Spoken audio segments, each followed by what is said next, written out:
আসসালামু আলাইকুম। আশা করি আপনারা সবাই ভালো আছেন। আমার আজকের রান্নার যে ভিডিওটি আমি আপনাদের সামনে নিয়ে এসেছি সেটি হচ্ছে চিচিঙ্গা ভাজি। হ্যাঁ, চিচিঙ্গা ভাজি, যেটি খুবই সহজে, খুবই ছোট একটি ভিডিও। বাচ্চারা অবশ্যই পছন্দ করবে, কারণ এতে আমি ডিম দিয়েছি এবং খুবই হেলদি। বাচ্চাদের জন্য তো খুবই ভালো। এটাকে কোনো কোনো অঞ্চলে কইরা বলা হয়, আবার কোনো কোনো অঞ্চলে রেখাও বলা হয়ে থাকে। তবে আমরা বইয়ের ভাষা যেটা জানি সেটা হচ্ছে চিচিঙ্গা। চিচিঙ্গা ভাজি কিভাবে করব চলুন দেখে নিই আজকের ভিডিওটি। প্রথমে একটি কড়াই নিয়ে নিব। কড়াইয়ের মাঝে পরিমাণ মতো তেল দিয়ে নিব। হাফ কাপ পেঁয়াজ কুচি দিয়ে, সামান্য রসুন কুচি, 2টি কাঁচামরিচ। যেহেতু আমার ছোট বাচ্চা খাবে তাই আমি কাঁচামরিচের পরিমাণটা কম দিয়েছি। আপনারা চাইলে কাঁচামরিচের পরিমাণটা বাড়িয়েও দিতে পারেন।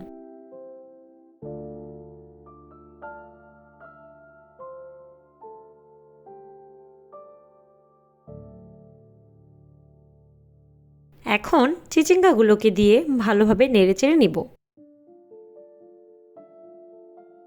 এই পর্যায়ে আমি দিয়ে নিচ্ছি লবণ, হলুদ গুঁড়া, সামান্য মরিচের গুঁড়া দিয়ে ভালোভাবে কষিয়ে নিব। হলুদ গুঁড়া দেওয়ার হচ্ছে সামান্য পরিমাণ কালার যেন হয়, সেজন্য আমি হলুদ গুঁড়োটা দিয়ে নিয়েছি।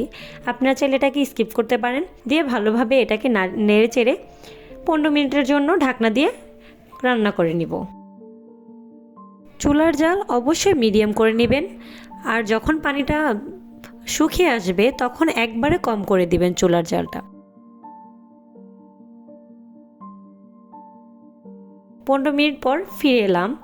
এবার চেক করে নিব ভালোভাবে সিদ্ধ হয়েছে কিনা চিচিঙ্গাগুলো। যদি সিদ্ধ হয়ে যায় বা পানি একবারে কমে যায়, পানি ভালোভাবে শুকিয়ে নিয়ে এর মধ্যে ডিম দিয়ে নেড়েচেড়ে মিশিয়ে নিব। আপনারা যদি ডিম দিতে না চান তাহলে আরও কিছুক্ষণ ভেজে নেবেন, তাহলেই হবে।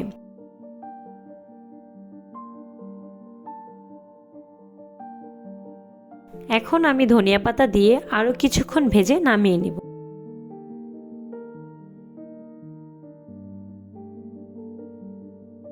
এই ছিল আজকের খুব সাধারণ ছোট্ট একটি রেসিপি, চিচিঙ্গা ভাজি কিভাবে করতে হয় ডিম দিয়ে। আশা করি এই ভিডিওটি আপনাদের কাছে ভালো লেগেছে। ভালো লাগলে অবশ্যই like, comment, subscribe and share করতে ভুলবেন না। আমার আজকের ভিডিও এই পর্যন্ত। আল্লাহ হাফেজ।